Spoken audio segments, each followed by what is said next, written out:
Some class in college where one of the assignments was to write an obituary for one of my grandparents.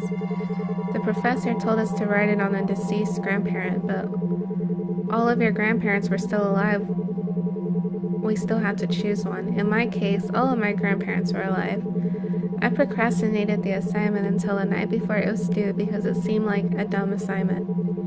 Scrambling for an easy grandparent to write about, I gave my mom a call and asked her for some basic biographical information about my maternal grandfather who was still alive. As we were talking about my grandpa's career, my mom couldn't recall the name of one of the companies he worked at. She lectured me about waiting until the last minute to write the assignment because it was late. 10:30 p.m., my grandpa's time, however,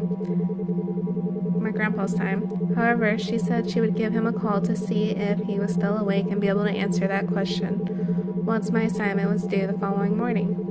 When my mom called my grandma answered the phone in a panic.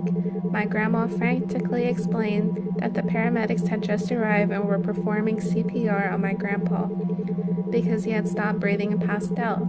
My mom was able to stay on the phone with my grandma until they took my grandpa to the hospital where he was declared dead.